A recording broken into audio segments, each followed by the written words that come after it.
오늘도 새벽기도에 참여하신 모든 분들을 주님의 이름으로 축복합니다. 우리 다 함께 사도신경으로 우리의 신앙을 고백하도록 하겠습니다.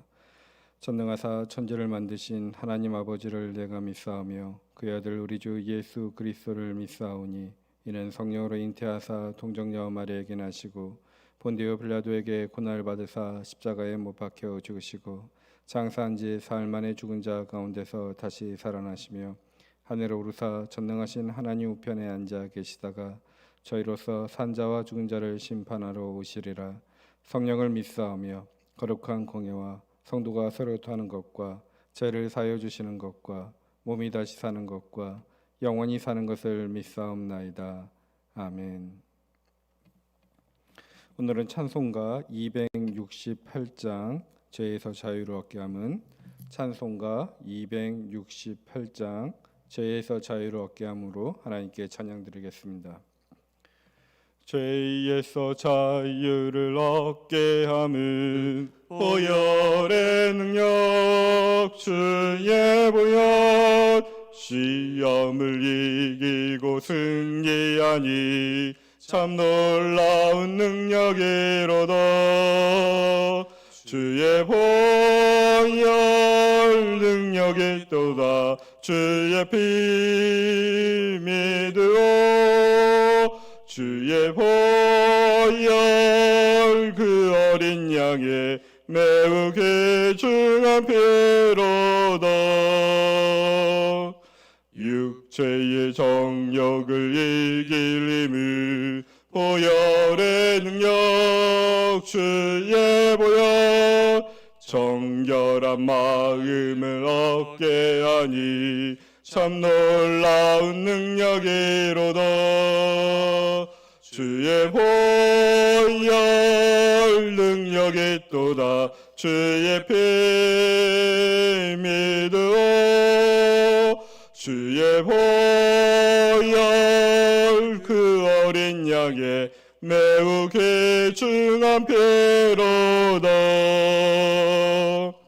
눈보다 더 이게 밝히는 것 보혈의 능력 주의 보혈 부정한 모든 것 밝히시니 참 놀라운 능력이로다. 주의 보혈 능력이 또다. 주의 피 믿으오. 주의 보혈 그 어린 양의 매우 귀중한 피로다. 구주의 복음을 전할 제목 보혈의 능력 주의 보혈 날마다 나에게 찬송 주니 참 놀라운 능력이로다. 주의 보혈 능력이 또다. 주의 피 믿으오. 주의 보혈 그 어린 양의 매우 귀중한 피로다. 우리 이 시간 주의 보혈을 의지하며 함께 기도로 나아가기를 원합니다. 주님, 오늘도 주의 보혈을 의지하며 나아가오니 우리를 정결케 하여 달라고, 오늘도 주의 은혜로 축복의 그릇으로 다시 한번 빚어지는 복된 하루가 되게 하여 달라고 기도하겠습니다. 또한 계속해서 교회를 위하여 기도해 주시고 코비드-19의 이 상황을 위해서 우리 그리고 연약해지고 아픈 한우들을 위해서 우리 주님의 이름을 부르고 합심으로 기도하겠습니다. 주여 하나님, 오늘도 이 새벽에 우리들을 이 자리에 불러주시니 감사합니다. 우리를 위해서 크신 십자가를 지시고 주의 아름다운 보혈의 피를 흘려 우리를 보호하여 주시고 인도하여 주시니 주여 감사합니다. 주여 우리들의 주님을 따르고자 할 때 괴로운 일이 많이 있습니다. 주여 힘을 허락하여 주시고 잘 감당할 수 있는 자들이 되게 하여 주시옵소서. 모든 능력이 주님께 있음을 고백합니다. 보혈의 능력에 있음을 믿음으로 다시 한번 고백하오니 주의 보혈을 우리를 한 번 더 정결케 하여 주시옵시며 축복의 그릇으로 다시 한번 빚어 주시옵소서. 주시옵소서. 죄에서 자유케 하여 주시옵시며 육체의 정욕을 이기게 하여 주시옵시며 눈보다 더 이게 우리들을 밝게 하여 주시옵시며 우리의 구주의 복음을 전할 제목이 될 수 있도록 우리를 다시 한번 인도하여 주시옵소서. 시험을 이기고 승리케 하여 주시고 청결한 마음을 얻게 하여 주시고 날마다 복음으로 찬송할 수 있는 자들이 되기를 원하오니 주여, 이것이 우리들의 능력이 아니라 주의 보혈의 능력이 있음을, 주님에게 모든 것이 능력이 있음을 고백하며 오늘 하루를 시작하고자 하오니 주여, 우리의 마음을 다잡게 하여 주시옵시며 주의 바른 믿음의 고백이 있게 하여 주시옵소서. 주여, 동부사랑 교회를 계속해서 함께 하여 주시옵소서. 우리에게 역사하여 주시옵소서. 우리의 교회가 세상에 보내받은 사명자로서 이웃과 열방 가운데 바른 복음을 선포할 수 있는 개혁의 교회가 되게 하여 주시옵시며 생명의 공동체로 쓰임받게 하여 주시옵소서. 교회를 섬기는 우영하나님 목사를 비롯하여 모든 교역자들과 영적 리더자들에게 주여 성령의 충만함을 허락하여 주시옵시며 우리들이 주의 일들을 잘 감당할 수 있도록 함께하여 주시옵소서.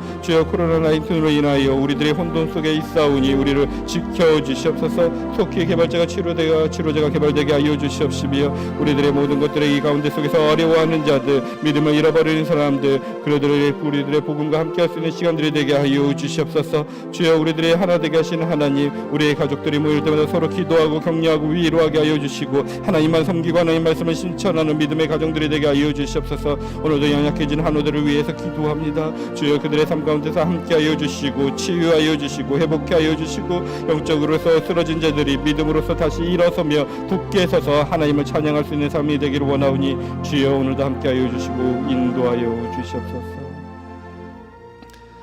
살아계신 하나님 아버지, 오늘도 저희들이 주님의 길을 걷기 위해 이 새벽을 깨우며 하나님의 말씀 앞에 섰습니다.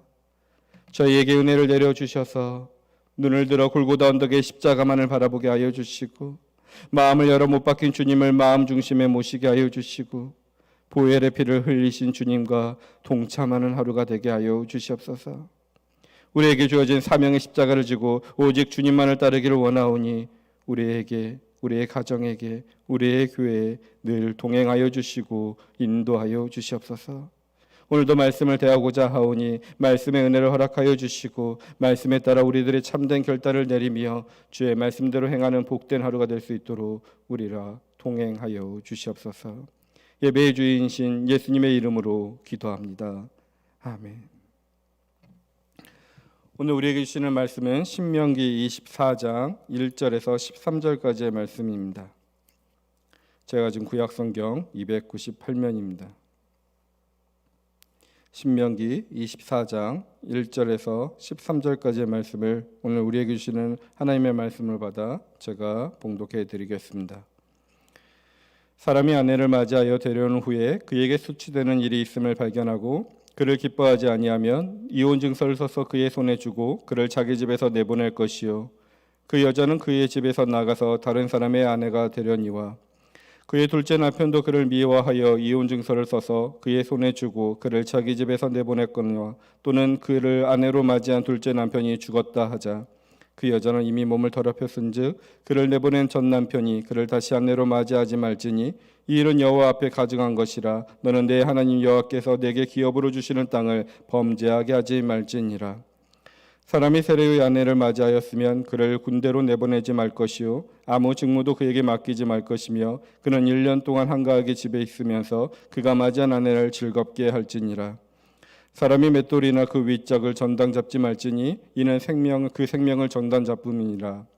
사람이 자기 형제 곧 이스라엘 자손 중 한 사람을 유인하여 종으로 삼거나 판 것이 발견되면 그 유인한 자를 죽일지니 이같이 하여 너희 중에서 악을 제할지니라. 너는 나병에 대하여 삼가서 레위 사람 제사장들이 너희에게 가르치는 대로 내가 힘써 다 지켜 행하되 너희는 내가 그들에게 명령한 대로 지켜 행하라. 너희는 애굽에서 나오는 길에서 내 하나님 여호와께서 미리암에게 행하신 일을 기억할지니라. 내 이웃에게 무엇을 구워줄 때에 너는 그의 집에 들어가서 전단물을 취하지 말고 너는 밖에 서 있고 내게 꾸는 자가 전단물을 밖에서 가지고 나와서 내게 줄 것이며 그가 가난한 자이면 너는 그의 전단물을 가지고 자지 말고 해질 때에 그 전단물을 반드시 그에게 돌려줄 것이라. 그리하면 그가 그 옷을 입고 자며 너를 위하여 축복하리니 그 일이 내 하나님 여호와 앞에서 내 공의로움이 되리라. 아멘. 오늘도 여러분들에게 하나님의 은혜와 평강이 함께 하시길 바랍니다. 오늘은 약자를 위한 보호장치라는 제목으로 여러분들과 말씀을 나누고자 합니다. 오늘 신명기의 말씀 24장 오늘 본문 말씀은 약자를 위해서 계속해서 보호하는 장치들, 규범들이 나오고 있습니다. 그런데 오늘 1절에서 4절까지는 이혼에 대한 부분에 대한 구절이 나와 있습니다. 저는 여기서 묵상하는데 많이 어려웠습니다. 곤란했습니다. 왜냐하면 이 본문 말씀을 그대로 따르자고 한다면 만약 내 부인이 나를 괴롭게 하거나 나를 기뻐하게 하지 않거나 무엇인가 수치되는 일을 했거나 미워하는 일이 생긴다면 그냥 이혼 증서를 줘서 그 여자를 내보내라고 말씀하고 계신 것입니다. 즉 이혼을 아주 쉽게 말씀하고 계신 것 같습니다. 그런데 이 말씀은 바로 예수님께서 하셨던 말씀이 기억납니다. 마가복음 10장 속에서 율법학자들이 이 본문의 말씀을 빗대어서 말하고 대화를 나눌 때 주님께서는 이혼을 허락하지 않은 듯 표현하고 있는 것 같습니다. 그렇다고 이혼이 맞는지 안 맞는지 묵상하다 보면 교회에서 이혼한 가정도 생각이 나고 저의 친척 가운데 속에서도 이런 아픔을 가진 이들이 생각났더니 좀 불편했습니다. 또한 설교 시간에 어떤 이런 가정의 아픔을 가진 분들에게 함부로 이혼에 대해서 이렇다 저렇다 이래라 저래라 말씀드린다는 것이 내키지 않아 곤란했습니다.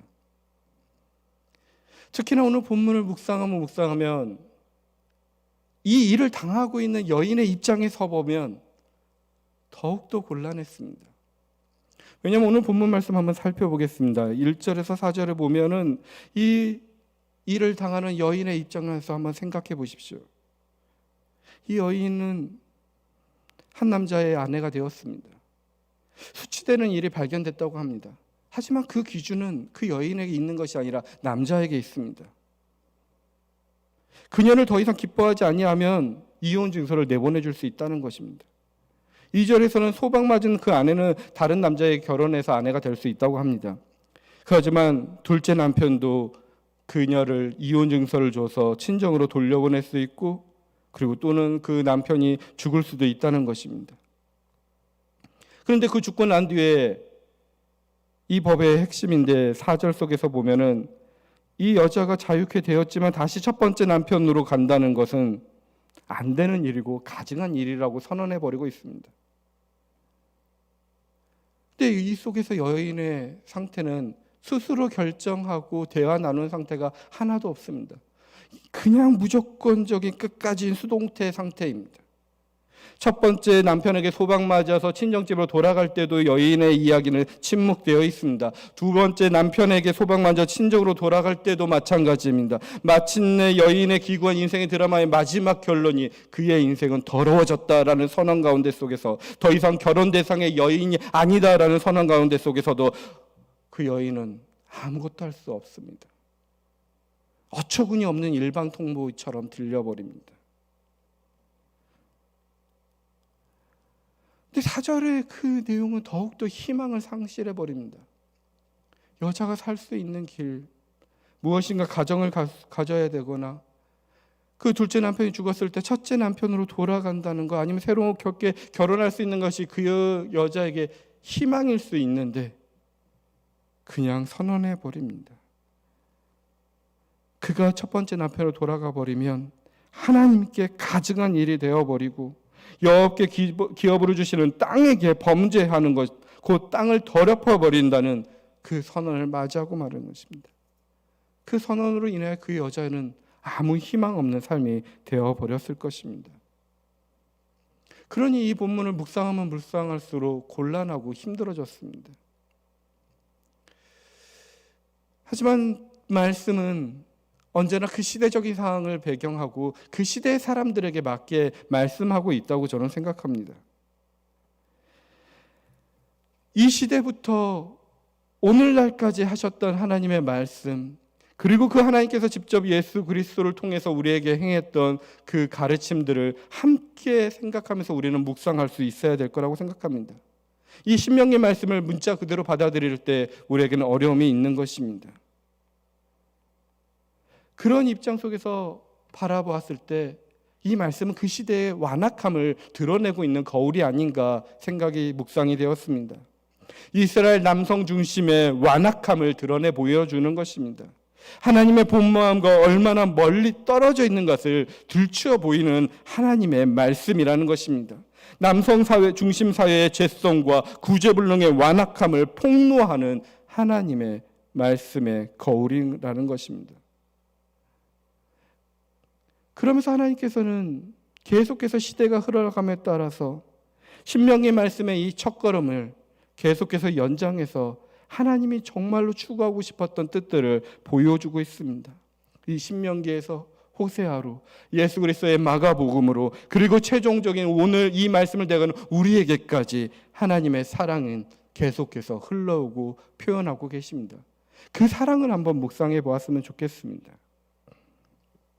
오늘 사절 속에 여인은 절대 다시 그 첫 번째 남편으로 돌아갈 수 없다고 했습니다. 그것은 가증한 일이고 땅에 범죄한 일이라고 했습니다. 그런데 호세아서를 여러분 한번 생각해 보십시오. 호세아에 등장했던 선지자와 야훼 하나님은 둘 다 이 법을 어기가면서 아내를 지키고 마침내 재활하고 복구시키십니다.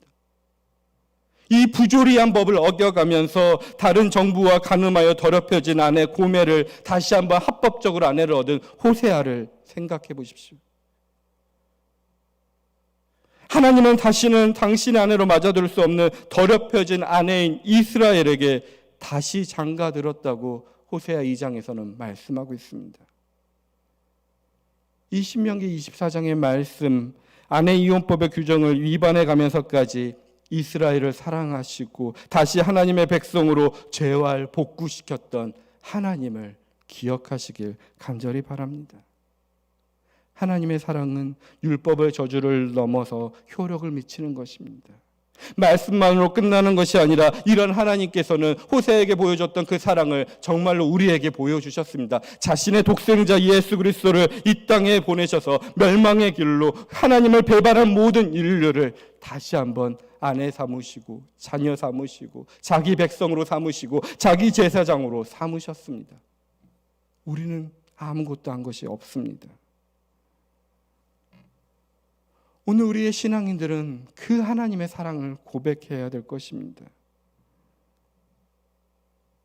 그렇기 때문에 오늘 이 본문 말씀은 그 하나님의 사랑에 비추어 본다면, 그 호세에서의 하나님의 사랑에 비춰 본다면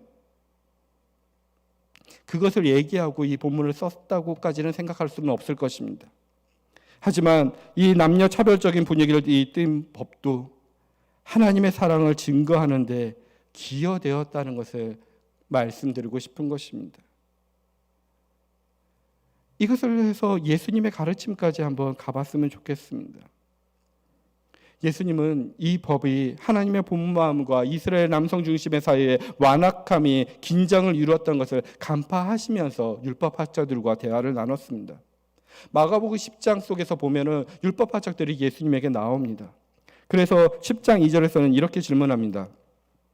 바리새인들이 예수께 나와 그를 시험하여 묻되 사람이 아내를 버리는 것이 옳으니까? 라고 질문합니다. 그 당시 헤롯이 이혼한 가정이었기 때문에 그 이혼에 대해서 이야기하는 것이 아주 민감한 상황이었습니다. 지금 예수를 골탕 먹기 위해서 그 질문을 던졌던 것입니다. 왜냐하면 그 이혼에 대해서 이야기했던 세례 요한이 목 잘려 죽었던 그 시절입니다. 그때 예수님은 바로 묻습니다. 3절 4절에 대답하여 이르시되 모세가 어떻게 너에게 명하였느냐? 그러더니 그들은 바로 대답합니다. 바로 오늘 이 구절을 이용합니다. 모세는 이혼 증서를 써주어 버리기를 허락하였나이다. 그랬더니 예수님께서 그 다음에 대답에 마가복음 10장 5절에서 9절 속에 이렇게 대답합니다. 제가 읽어드리겠습니다. 예수께서 그들에게 이르시되 너희 마음이 완악함으로 말미암아 이 명령을 기록하였거니와 창조 때부터 사람을 남자와 여자로 지으셨으니 이러므로 사람이 그 부모를 떠나서 그들이 한 몸을 될지니라. 이러한즉 이제 둘이 아니요 한 몸이니 그러므로 하나님이 짝지어 주신 것을 사람이 나누지 못할지니라 하시더라. 아멘. 6절부터 9절까지는 결혼식에서 많이 쓰이는 본문입니다. 무척 익숙하고 아름다운 본문입니다. 우리가 주목해야 될 것은 5절입니다. 예수께서 그들에게 이르시되 너희 마음이 완악함으로 말미암아 이 명령을 기록하였거니와 라고 합니다. 율법학자들은 모세가 주어진 이 율법 신명기 말씀대로 따라서 합법적인 증서를 만들면 이혼하면 아무 문제 없다고 말합니다. 하지만 예수님은 그러한 율법은 인간이 악하기 때문에 허락된 차선책이라는 것을 강조하신 것입니다. 문자로 된 법을 바라보지 말고 그 법 너머에 있는 법 정신, 즉 하나님의 애타는 마음을 보라는 것입니다. 이것이 바로 예수님이 우리에게 주신 명령입니다. 그렇기 때문에 오늘 신명기 말씀을 읽는 우리들에게도 이 문자에 제한되는 것이 아니라 이 문자 뒤에 있는 하나님의 애타는 마음을 찾아봐야 될 것입니다. 본래 있었던 계명에 무슨 오류가 있어서 새로운 가르침을 주시는 것이 아닙니다. 본래의 계명이 오랫동안 왜곡되고 훼손당했기 때문에 하나님이 우리에게 주신 율법의 정신이 무엇인지 예수님은 굳이 다시 설명해야 됐다는 것입니다. 옛 계명에 의하면 하나님을 사랑하려면 율법을 잘 지켜야 된다고 합니다. 율법을 잘 지키기 위해서 율법에 쓰인 문자 그대로 움직여야 된다는 게 유대인들의 가르침입니다. 하지만 예수님이 우리에게 가르쳐 준 것은 율법의 문자가 아니라 문자 안에 숨겨진 하나님의 사랑에 방점을 찍어야 된다는 것입니다. 실제로 구약에서 언급되는 율법의 가장 중심에는 특히 오늘 본문을 통으로 살펴본다면 약자에 대한 이야기입니다. 약자를 보호하라는 것입니다. 서로 함께 동등됨을 이룰 수 있고 서로 섬길 수 있는 구조가 되어야 된다는 것입니다. 가난한 이웃과 소외받는 사람들, 가부나 고아, 외국인들을 잘 돌보라는 메시지가 담겨져 있습니다. 쉽게 말하면 하나님의 사람은 이웃의 좋은 친구가 되어주라는 것입니다. 오늘 우리의 가정 가운데 속에서 한 여인을 수동태로 만들어 버리는 것이 아니라 둘이 좋은 친구가 되어 한 몸을 이루고 서로 돕는 배필이 되라는 그 하나님의 원 정신을 잊지 말라고 말씀하고 있다는 것입니다. 예수님은 그 말씀을 실천하기 위해서 온몸을 내던지셨습니다. 보혈의 피를 십자가 위에서 흘리셨습니다. 사랑의 십자가 위에서 생명을 내어놓기까지 몸소 보여주셨습니다. 하지만 종교 기독교인들은 어떤가요? 아니, 오늘 우리들은 어떤가요? 이러한 모든 율법의 중심의 판단 기준이 자신이 되어 있습니다. 나에게 이로우면 이 말씀이 들립니다. 오늘 혹시 이 말씀을 읽다가 부인이 나를 괴롭게 하고 미워하기 때문에 이 말씀대로 이혼 증서를 써주고 싶어, 이런 마음이 드는 남편들이 있으십니까? 율법학자들과 별반 차이가 없는 모습입니다. 사람을 돌보기보다는 사람을 공경에 빠뜨리는 일에 집중하고 하나님의 이름을 빙자하여 부정한 조작을 하고 자기네 종교 울타리에 굳건히 세우는 일, 나만을 위하는 일들이 오늘 우리들의 삶 속에 있지 않은가 걱정됩니다. 예수님의 이 정신을 살펴봐서 이 신명기 말씀을 다시 한번 살펴보면 정말로 약자를 위한 보호장치입니다. 이혼 증서를 써주고 이혼을 허락한 신명기의 말씀은 이혼 규정이 아니라 그 반대라는 것입니다. 남편을 아내를 아무렇지도 않게 버렸던 시대에, 여성을 사람으로 대접하지 않았던 그런 시대에 약자일 수밖에 없는 여성을 보호하게 만들기 위해서 이혼 규정을 만들었다는 것입니다. 실제로 유대인들이 이 당시에 이혼하는 과정을 살펴보면 이 율법이 있기 전에는 아무렇게나 여인을 버렸습니다. 여인을 버려도 문제가 되지 않았습니다. 그저 여자는 남자의 소유 목록 중에 하나였습니다. 그러나 이혼 증서에 관한 율법은 그런 통념을 넘어서게 합니다. 이혼 증서를 쓰기 위해서는 먼저 합당한 사유 이유가 있어야 됩니다. 또한 법정에 가야 됩니다. 증인들을 세워서 원로들이 있는 심사하는 법정에서 판결받아야 됩니다. 그렇게 하려면 돈과 시간과 절차가 필요합니다. 게다가 모든 절차가 끝나서 이혼 증서가 효력을 갖게 된다면 어떤 일이 있더라도 그 둘은 다시 만날 수 없는 관계가 되어버리는 것입니다. 나중에 오해가 풀려서 둘이 다시 결합하고 싶어서도 절대 재혼할 수 없게 규정해 나왔습니다. 즉 이혼을 하고 싶다면 신중히 하라는 약자를 위한 보호 규정이라는 것입니다. 그리고 그러한 가운데 속에서 이혼 증서는 여인에게 자유자가 될 수 있는 권한도 허락해 놨다는 것입니다. 신명기 속에서 이런 규정을 만들고 복잡한 가정을 만들어 놓은 것은 완악한 사람들이 다시 한번 생각해 보라는 것입니다. 돌이킬 수 있는 기회를 주시려는 하나님의 뜻이 있고 사회적 약자였던 여성을 보호하려는 최소한 장치가 이 말씀에 있다는 것입니다. 그렇다면 오늘 저와 여러분들께서 이 사람을 대할 때, 이 본문을 대할 때 어떻게 해야 될까요? 다시 한번 말씀드리지만 이 문자 너머에 있는 하나님의 사랑에 집중해 보시길 간절히 바랍니다. 그 하나님의 사랑에 집중하다 보면 오늘 우리들의 삶이 바뀔 것입니다. 오늘날 현실은 악합니다.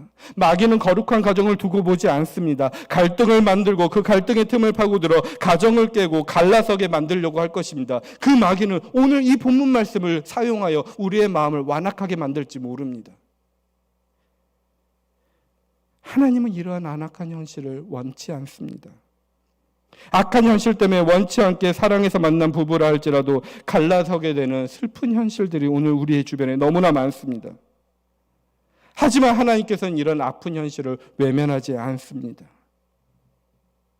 성경에서 하나님이 관심을 가지는 대목은 이혼을 했냐 안 했냐가 아닙니다. 그보다 더 중요한 것은 하나님에게 우리에게 주시는 생명의 거룩함이 지속되고 있고 서로 섬기며 사랑하냐는 것에 있습니다. 그 때문에 하나님은 언제나 이혼 여부를 떠나 우리의 아픔을 공감하며 슬픈 자의 편에 서서 위로하고 회복하는 데 관심을 집중하고 계십니다. 왜냐하면 우리 모두가 하나님의 형상이기에 가장 고귀하고 거룩한 삶을 살 권리와 책임이 있기 때문에 그렇습니다. 오늘 새벽 이 말씀을 전하는 저와 여러분들이 만나는 이 모든 사람들마다 하나님의 형상으로 지음받았음을 기억하고 그들과 함께 공감하며 회복하는 데 관심을 가지며 작은 자에게 사랑을 표현하는 저와 여러분이 되길 간절히 바랍니다. 내일은 특별히 더욱더 약자에 대한 오늘 본문 6절부터 13절에 있는 그 약자에 대한 대한 태도의 말씀을 묵상합니다. 여러분의 주변에 있는 자가 그 누구도 약자로 만들어서는 안 됩니다. 우리 모두가 서로 섬기며 하나님이 주시는 삶의 모든 다른 모습 가운데 속에서 각자 처한 상황이 다르다고 할 때에도 누구를 판단하거나 오직 그들을 이용하는 것이 아닙니다. 판단은 하나님께 맡기고 주님이 나와 함께 계시고 내가 하나님의 형상으로 지음받았다고 생각하며 그 약속을 굳게 믿으며 만나는 모든 일을 귀하게 대하시고 거룩한 말과 행동으로 행하시는 저와 여러분이 되어 하나님의 축복받는 자가 되길 간절히 바랍니다. 오늘 말씀을 기억하며 우리 함께 기도했으면 좋겠습니다. 오늘 함께 기도하실 때 인생의 모든 문제를 아시고 세밀한 지침을 주시는 그 하나님, 우리들의 문자 넘어서 사랑으로 고백하고 계시는 그 사랑의 하나님을 찬양하며 고백할 수 있는 하루가 되게 해달라고 기도하길 원합니다. 특별히 가정을 위해 기도했으면 좋겠습니다. 나의 배우자를 존중하고 기쁘게 하며 하나님의 세우신 첫 번째 공동체에는 가정을 온전히 지키게 하여 달라고, 그리고 그것이 확장되어 우리의 신앙의 공동체를 지키며 우리의 모든 사회가 사랑으로 서로 섬길 수 있는 아름다운 사회가 될 수 있게 하여 주시고 그러한 사회를 만들 때 우리들을 쓰임받게 하여 달라고 기도하기를 원합니다. 그리고 계속해서 코로나 바이러스로 인해 일어난 모든 일들을 위해 기도하여 주시고 여러분들이 가지고 온 기도의 제목들을 기도하시고 기도를 마치기를 원합니다. 우리 주님의 이름을 부르고 함께 기도의 자리로 나아가겠습니다. 주여, 하나님이 세우신 가정과 교회는 이 세상의 존재의 근간이며 희망이며 마지막 보루임을 고백합니다. 주여, 가정을 소홀히 여기고 깨지고 있는 무너지고 있는 시대에 그리스도의 보혈로 가정을 다시 세워 주시옵소서. 부부가 한 몸이니 다름과 부족함을 서로 인정하고 존중하고 사랑하고 섬기는